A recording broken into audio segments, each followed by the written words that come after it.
Level 49. Survival difficulty.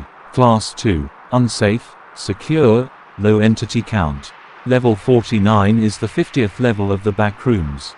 This level is a massive and endless war zone very comparable to a World War I era battlefield. It is completely devoid of all fighting. Description: this level is only dangerous if one leaves a trench, or if caught outside during a bombing run. Upon leaving the safety of a trench, one will be shot with several thousands of bullets until they are indistinguishable from the thousands of other bodies which lay across the battlefield. Despite fluorescent tube lights being nowhere in sight, a faint buzzing sound can still be heard. Very rarely, planes may fly overhead. Bombs may land on one of the trenches. If this happens to you, remember, LEAD. Locate shelter. Enter shelter. Assure clearance from openings. Duck and cover your head. Bombs may fall for 4 minutes to several hours. During this time, it is extremely important to occupy oneself. All possible measures must be taken to maintain absolute calmness to prevent development of shell shock. If possible, sleep is the best course of action, as the mind will be turned off, and further stress will be eliminated. Other options include exercise or, if lucky, playing a game of solitaire with a deck of cards. Upon failure to take preventative measures in the event of a bombing, shell shock begins to set in. Those afflicted with shell shock are reported to have similar effects to real shell shock: unblinking eyes, frequent panic attacks, etc., with some differences.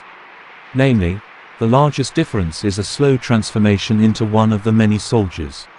Within the course of 48 hours, victims of shell shock are completely indistinguishable from other soldiers, and will proceed to act in their manner. Shell shock can be cured through almond water, but this effect is irreversible once completed. Bases, outposts and communities. The Reds. The Reds are the soldiers which remain on the west side of no man's land. They sport red clothes and typically carry bolt-action pattern 1914 Enfield rifles. They also carry fragmentation grenades and water canteens full of water. These soldiers are typically nonchalant toward outsiders, and they completely ignore all outsiders as if they did not exist. They will attack if provoked, and will strike to incapacitate. The Blues. The Blues are the soldiers residing on the east side of no man's land. They don blue clothes and typically carry GEWEHR-88 bolt-action rifles and a semi-automatic Behola M1915. They also carry stick grenades, and a canteen. Their canteens are typically empty or very close to being empty. They tend to be rather sickly and thin, and will typically shove past outsiders. They will attack if provoked, and will strike to kill. Entrances and exits. Entrances. This level is accessed through the Humvee on level 35. Exits. There is no known way to leave this level for now.